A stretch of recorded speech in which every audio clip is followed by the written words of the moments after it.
Hey guys, Redrix here, bringing you another Destiny 2 video. As we are finally less than 2 months away from the next big expansion known as Lightfall, I wanted to speak about what's left for Season of the Seraph. Story-wise, content-wise, secrets, and some, of course, spoilers for the end of the season. But all that really good stuff that we will see until February 28th. If you do enjoy this Destiny 2 video, subscribe to never miss out on any new Destiny 2 content. Only 4% who watch this channel subscribe, so please be sure to subscribe because it really helps out the channel. But let's dive right into what we can expect for the rest of the season. So right now we are on week 4 of the Season of the Seraph narrative. As we are about halfway, more than halfway in the narrative. Of course, Season of the Seraph consists of a 7-week narrative, which will also bring more cutscenes, story beats, and missions before Lightfall. Expect to, of course, get more of those as we dive closer in January.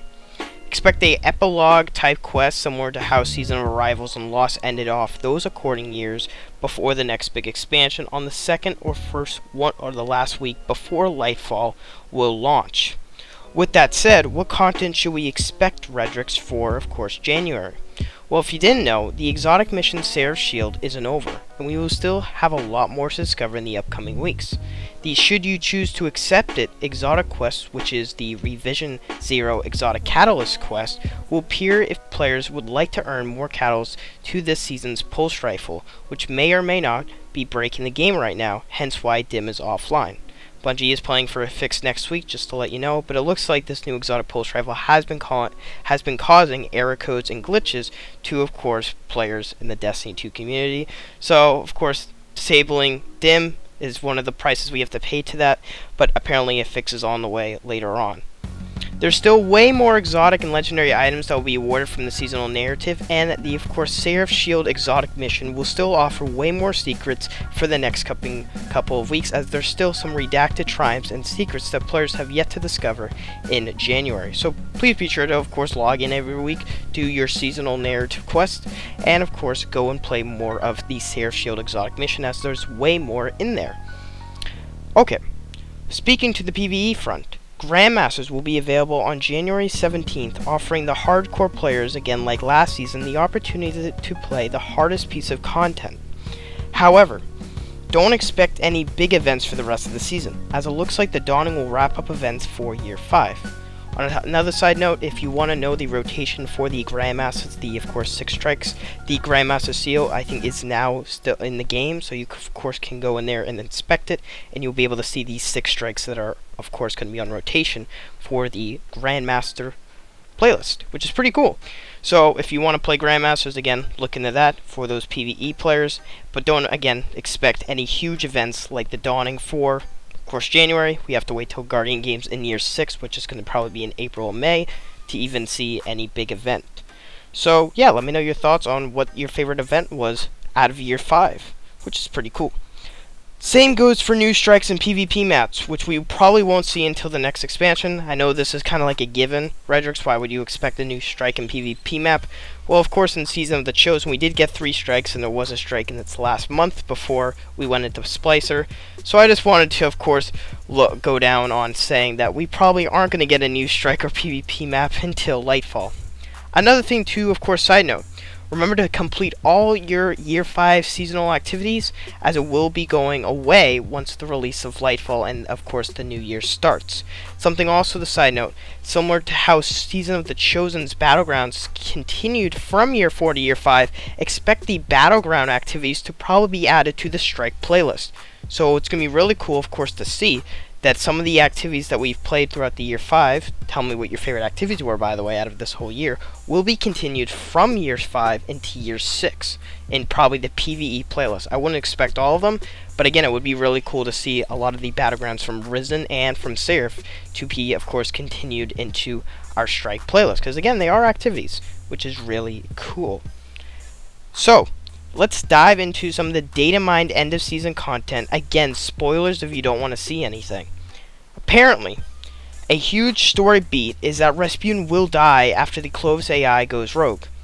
Apparently, if you didn't know, this week's narrative really saw, you know, the Clovis AI being like put back to, of course, Europa, and Rasputin finally into the exoframe. So don't think that Clovis AI is going to be done for the rest of the season. It's going to be a big, of course, antagonist for Rasputin, and it looks like that Rasputin will sacrifice himself for the Clovis AI, and of course, Neomuna will be given to us at the end of the season. So basically, as well, Rasputin kind of did already confirm that Neomuna is real in one of the story, you know, messages from him in a discussion with him and Osiris. So of course, we already know Neomuna is real because we already see the trailers, but it already looks like that we will finally get the location of Neomuna in the very end of the season. There looks to be 2 more cutscenes, by the way, for the end of the season as well. A huge other story beat is that the Traveler will leave in the final cutscene of the season. So this is going to be really big, as me just saying that out loud makes it seem like it's a huge ass lie. But again, it's pretty crazy just me just saying that. And it looks like that's going to be, of course, that is real. So it's hyping up Lightfall to be the next, will be our Infinity War in the end. Here's some context to what happens in the final mission, thanks to Elliot. We launch into one ditch assault into the Seraph station, with Rasputin ready to take over the station once we reinstall the back door. The problem is, the imperative sequence, once it's activated, can't be stopped. So Rasputin concludes that the only way to stop it is to destroy the Seraph station, which can be done by triggering its self-destruction protocol, which only he can do. He needs to be fully plugged in to do this. However, so he of course has to trigger it, and he resides himself, and of course he resides himself to sacrifice in order to save us from annihilation and redeem himself for his failures and actions against the Iron Lords. If you didn't know, Rasputin and the Iron Lords probably don't go so well. So stuff like that. Anna is devastated by this, and she considers Rasputin to be her child, but she understands the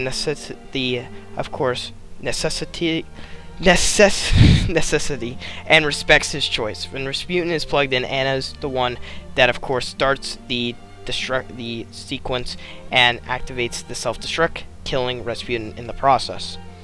So all that around, very big plot lines for, of course, the end of the season. Again, really leading up to an Infinity War, and of course expect huge show-ups and many more trailers talking about Lightfall changes, Neomuna, Strand, and Year 6 in general as we delve closer to the release of Lightfall. So, a lot of stuff to, of course, pack there.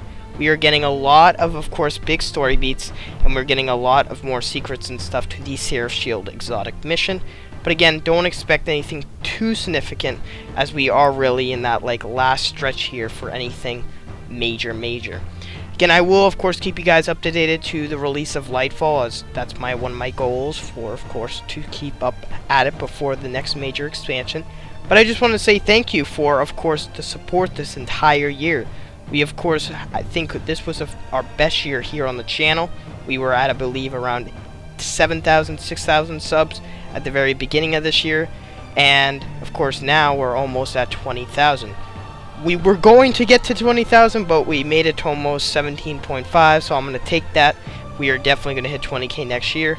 But again, a huge thank you from me and from my community to all you viewers out there, as you really guys helped and support, of course, the channel, and it meant a lot to, of course, me.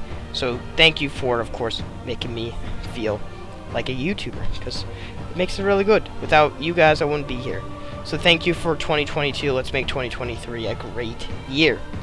But of course, now that's all from me. Hope you guys enjoy, and I'll see you guys on the next one. Bye, guys.